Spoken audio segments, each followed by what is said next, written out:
The year is 2003. Boeing watches from a distance as the 757 is quietly retired, an airplane loved by pilots, respected by engineers, and considered by many passengers to be the perfect balance of range, power, and elegance. To most, its departure seemed like a natural move in fleet renewal, but in the halls of Seattle, this decision was the beginning of a curse, because, without the public realizing it, Boeing was giving up a uniquely strategic piece, an airplane that dominated the space between medium-range narrow-bodies and transcontinental wide-bodies. The ghost of the 757 didn't die with its production line. It went on to haunt every board meeting, every proposal for a 737 replacement, and every attempt to challenge Airbus. While the world believed the 737 could cover all the gaps, the reality was that the best-selling jet in history was slowly turning into a continuous patch, stretched far beyond what its original design ever intended.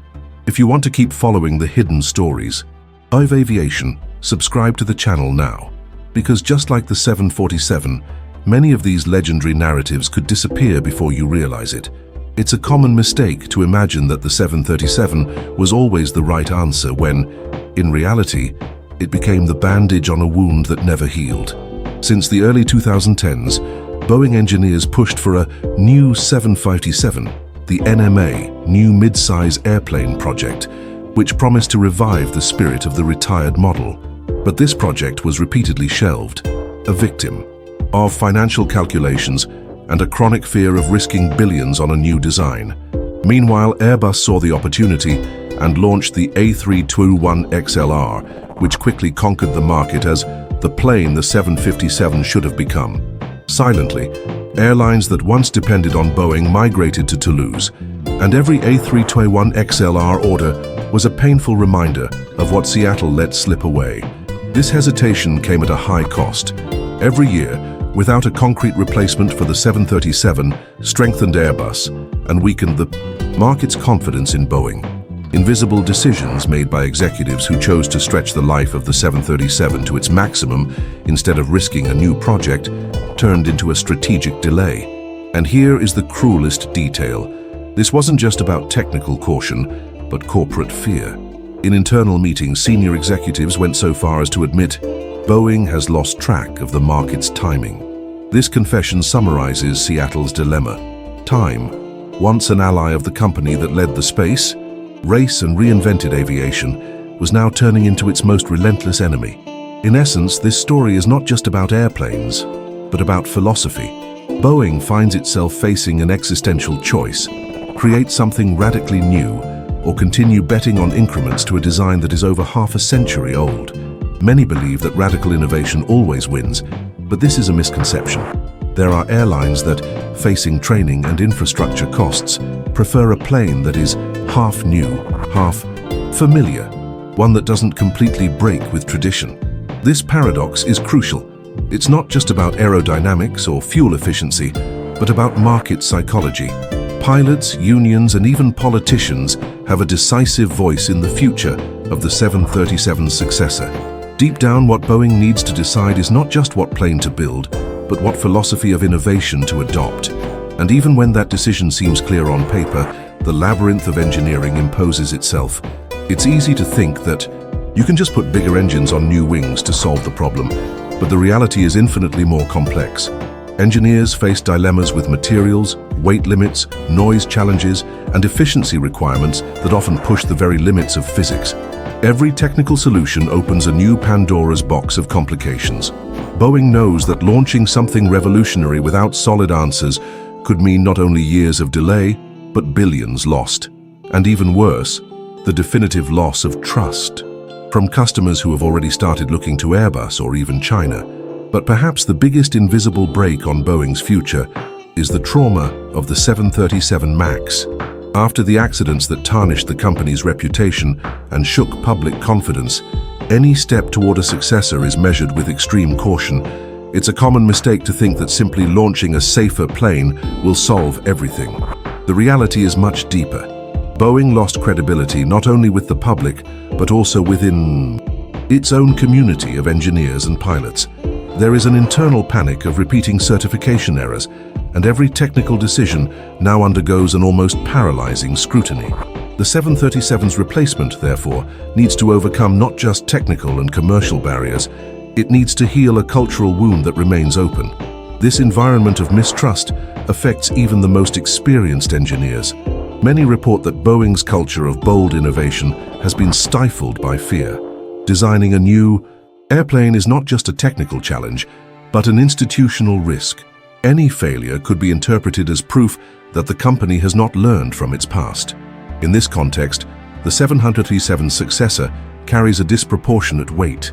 It will not be just an airplane, but a symbol of the rebuilding of Boeing's credibility. This is the difference between innovating for ambition and innovating for survival. And it is precisely this pressure that makes every decision slower, more bureaucratic, and, paradoxically, riskier. But it's not just about internal trauma. The game is also geopolitical. The 737's successor will not only be a response to Airbus, it is seen as a strategic weapon against Comac, the Chinese manufacturer advancing with the C919. It's a mistake in perception to imagine this contest as mere commercial competition. Behind the scenes, the United States government is pushing for Boeing to deliver concrete progress, because the company is not just an airplane manufacturer, it's a national symbol, a showcase of American technological supremacy.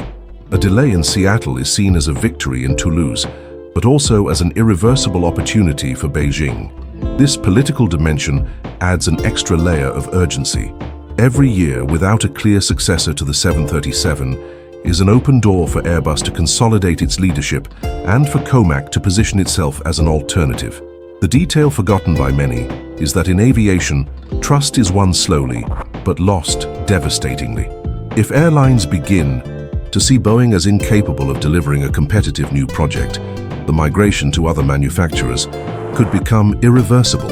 The risk is not just losing sales in the short term, but compromising the entire strategic relevance of the United States in global commercial aviation. And here we arrive at the cruelest paradox. The legacy of the 737, which should be an asset, has become a trap. Its impressive longevity, more than half a century of continuous evolution, has turned into an emotional and technical burden. Many within Boeing have still not found the courage to kill the plane that made them a giant. And while Airbus moves forward confidently with the A321XLR and prepares the ground for new generations, Boeing remains a prisoner of its own history. The biggest challenge may not be designing the 737's replacement, but freeing itself from the symbolic weight it carries. In other words, before launching a new plane, Boeing needs to definitively bury the ghost of its greatest success. When we look at the technical dilemmas, we realize that replacing the 737 is not just a matter of will or investment, but of almost physical limits. Bigger engines require redesigned wings, and redesigned wings alter the entire structural balance of the aircraft. It's not just about fitting new parts onto an old design. It's about rethinking weight, center of gravity, noise, and aerodynamics. Many believe you could just create new wings and hang more efficient engines. But this view oversimplifies reality. Engineers know that any radical change requires not only years of development, but also the courage to risk billions of dollars on something that could take decades to see a return. The problem is that each of these technical decisions runs into another ghost, the clock. Airbus has already delivered the A321XLR to the market, and airlines are not willing to wait indefinitely for Boeing. This means that with each year of delay, Seattle loses not only sales, but also confidence, a much harder asset to recover. Boeing executives in internal meetings have admitted that it's not just the project that's late, but the company's very mindset. The time that should be used for innovation has turned into a time of hesitation. And in aviation, delay doesn't just cost money, it costs market share, which is unlikely to be regained. In this context, a philosophical question arises. Should Boeing bet on a revolution or an evolution? Creating a completely new airplane would be an act of boldness, but also a leap into the dark. On the other hand, evolving from the 737 would ensure a smoother transition for airlines, reducing training and adaptation costs. However, this path carries the risk of perpetuating the limitations of a design that was born in the 1960s. The choice between radical and incremental is not just technical, it's existential.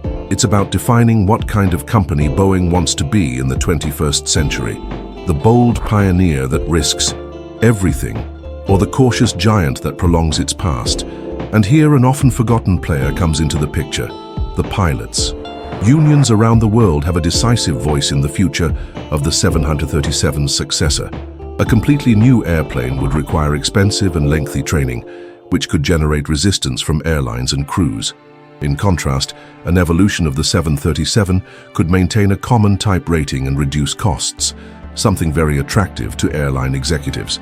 However, veteran pilots know that insisting on such an old design can be dangerous, as the MAX accidents have already shown. The debate, therefore, is not just economic, but also human. How many changes are pilots willing to accept in the name of safety and efficiency?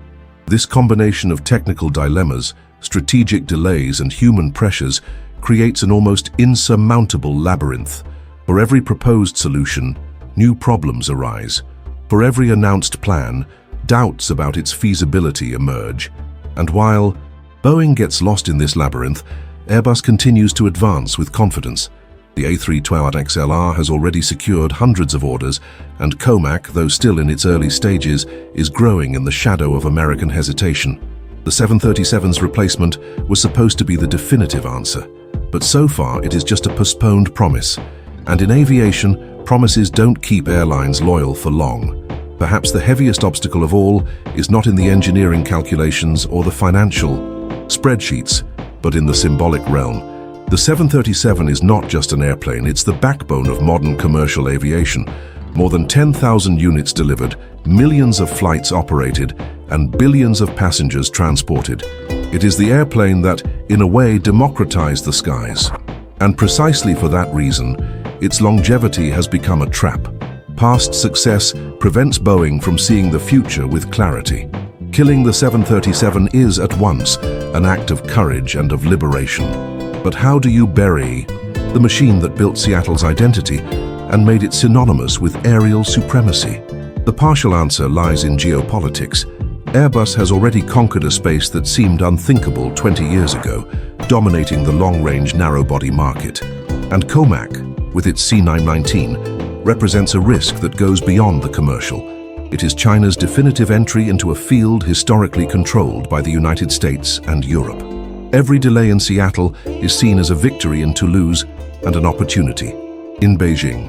Therefore, replacing the 737 is not just a business move, it's a strategic survival play for the United States. A failure here would mean more than a loss of market share.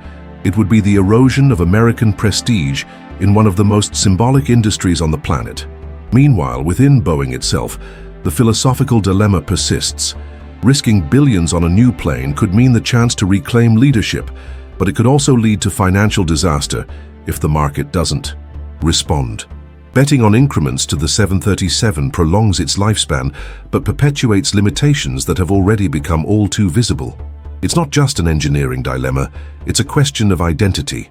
Boeing must decide whether it wants to be remembered as the company that dared to reinvent aviation, or as the giant that clung to its past until it was surpassed. And time, that relentless enemy, doesn't stop. Every additional order for the A321XLR, every advance of the C919, every delay of the SAS puts even more pressure on Seattle's stopwatch. In aviation, those who lose their timing pay a price that can be definitive. History has already shown that even giants can fall. Pan Am disappeared, McDonnell Douglas was absorbed, and the Concorde became a museum piece. The risk is real. If it doesn't act soon, Boeing could see its 737, and perhaps its own identity, follow the same fate. In the end, the question is not just when the 737's successor will arrive, but if it will arrive in AE. Time to save Boeing's leadership. Will Seattle have the courage to break with the past and launch a revolution? Or will it remain a prisoner of a legacy that has already become a burden? Perhaps we are about to witness the greatest comeback in modern aviation, or its most symbolic collapse. And now I ask you, does Boeing still have time to reinvent itself? Or has the reign of the 737 already turned into a flying epitaph?